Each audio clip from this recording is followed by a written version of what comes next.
Yes, good afternoon. My name is OTUNBAHOOLATEST. I'm a broadcaster and also a talk show host. Today we are attending the event of the Rauf Aregbesola group in the UK chapter. Are you a member of this chapter? Well, I am not a member of the Rauf. I am actually a Lagosian. I am from Lagos State, but my wife is from Osun State. Oh, I see. So I have come here to support her, and of course, beloved Obeni. Okay, I understand. So, but before we go further to ask you one or two questions on this occasion, can you tell us your name and what do you do, your profession, and where do you live? Well, my name is Bayo Adeseye. I am a lawyer by profession. I am a member of the Nigerian bar. I also practice and teach law in the United Kingdom. I've been a lawyer almost 30 years now. And I'm also an active politician. I'm a member of the ACN. Well, I was a member of the ACN and I am now a member of the APC. I contested for the House of Reps in Surulere, Lagos in 2011, and out of 11 candidates, I came second to the present minority leader of the House of Reps, that is Honorable Femi Gbajabiamila. My father is Engineer Abiodun Adeseye, who is the Vice Chairman of APC in Lagos State. Very impressive background. Are you still interested in going into politics 2015 or?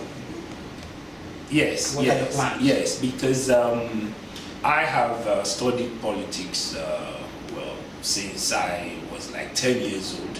And I remember, if I can remember correctly, I think Ronald Reagan tried 3 times to become the president of America before finally succeeding. And Jacques Chirac tried 3 times to become the president of France before finally succeeding. So I have also in Israel, the president now. Exactly. What is his name again? He tried many times. Shimon Peres. Shimon Peres. Thank you. So I have only contested once, and despite the fact that I have spent almost 30 years outside of Nigeria, I still managed to come second out of 11 candidates. So that is just the first attempt. What we are doing now is, the INEC released the timetable for the next election yesterday, and they have said that February 14, 2015 will be the National Assembly and presidential election. So basically electioneering has started. I suppose candidates will probably emerge by October, November, and INEC should lift the ban on campaigning, public campaigning, maybe in August. So I intend to run again for the House of Reps in Surulere, and we have our party, we have our campaign organization on ground, and as a lawyer I will not break the law since public campaigning has not been lifted by, since the ban on public campaigning has not been lifted by INEC, so I cannot start to campaign for that election, but I intend to run. Yes. Good. Now, for all politicians, Mr. Barrister Adeseye, politicians go into politics for one main reason, my understanding, as also a student of political science and also as a lawyer. I believe that people they should go into politics to serve, but because of the prevailing situations back home in Africa, especially in Nigeria, where you and I come from, we've seen that people go to politics to wanting to enrich themselves. What are your plans if you go into politics? If you are to if you get elected into politics, Thank you, sir, for that question. I actually became the youngest lawyer in Nigeria in 1984 at the age of 19, and I came to the United Kingdom in 1986, and I have studied at the London School of Economics. I am licensed to practice in Nigeria and in UK. My son is also a lawyer, and so we are not looking for money. In fact, if we're looking for money, I should say that our life in the UK is okay. We are not struggling. We're not looking for money. We're not struggling. We are fine.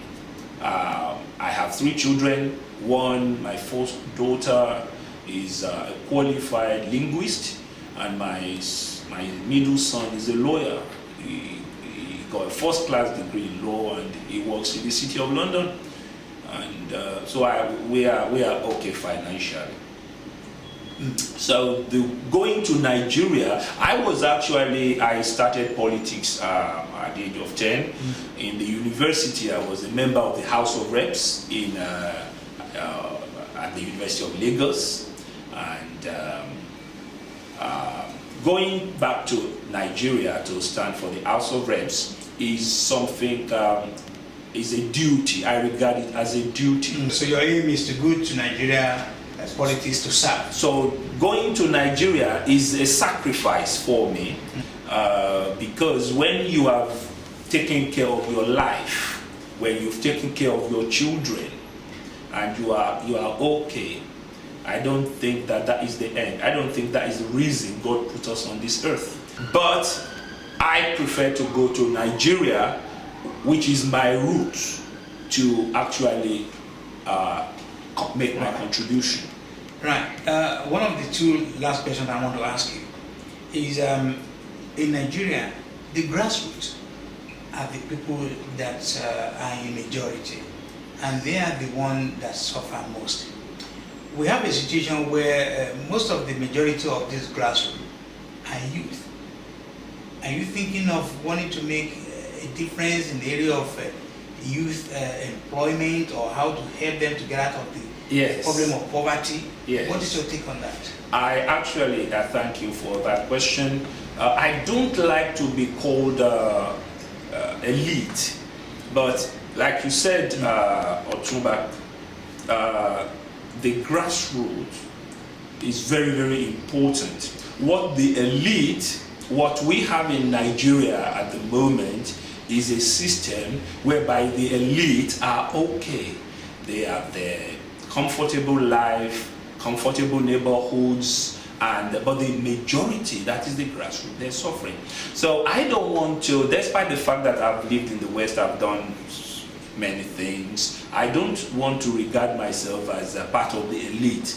I want to go in there to the grassroots and help, because I am not happy with the fact that 80% of fresh graduates in Nigeria are unemployed. So we need to take some of the experiences that we have had in the West. We need to go back to Nigeria, go back to Africa, and go and make the contribution. We need to try and put into place policies that will benefit them. I mean, I have been studying politics for a long time, and when I came to this country, Margaret Thatcher was the Prime Minister, and I have seen how successive governments in Britain, how they have tackled this problem. And so it is very important for me to go back to Nigeria and to help our young people. Okay. Well, the last question, Mr. Adeseye, is something that is so also prevalent. It is a common problem back home in Nigeria, where if you ask a child, and you say, what is your number 1 problem, what is your number 1 concern in Nigeria, I'm sure he's going to say corruption. Do you have prepared mind to deal with this problem if you are to be elected? Yes. What are possible in about 3 minutes, please? Okay. Thank you, sir. It is very important because we know that Nigeria is regarded as one of the most corrupt countries in the world. And I will be contesting, standing for the House of Reps, which is the national parliament. So that would give me the opportunity to introduce at national legislation. What I think we need to do is that, first of all, we need to educate the masses. We need to let them know that, look, corruption, I mean, I say to people, I have lived in England for 30 years, my driving license is clean, my police file is clean, my credit file is clean. If we can do that here, why can't we do it at home? So we need to educate the people and let them know that, you know, and educate about some of the things that we've learned here, how to be clean. To translate them, to replicate them. Exactly. And then specifically in the parliament, in the National Assembly, there is also the need for legislation. Either introducing new legislation or tightening existing legislation. Because we know here in the West, the reason that the laws are obeyed is because they are enforced. Okay. So we need to make sure that not only should we put in place legislation or tightening existing one, we need to make sure that anti-corruption legislation are enforced. Okay. Thank you very much, Barrister Adeseye. It's been a pleasure having you on this talk show. And finally, I want to say this. I'm happy to have people like you on our show, raising Bay. We want to talk to progressive Nigerians in diaspora, people who have passion to want to go back home and serve, help the people. The problems are so clear, but I've been able to hold you responsible for solutions, and you've given me some solutions which I have no doubt in my mind are going to be very useful to our people. Now, this is my pleasure talking to you. Thank you, sir. Thank you very much, Barrister Adeseye. Thanks I for wish you all having the me. best. That my name is Adeseye. Thank you very much for coming. Thank you.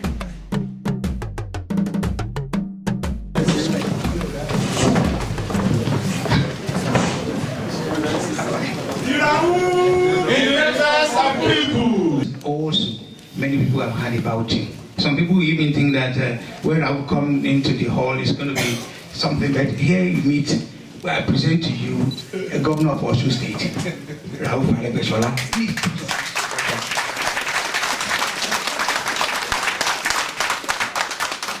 Now, my name is Adeseye. I'm a broadcaster, and I'm very pleased to welcome you to this August occasion.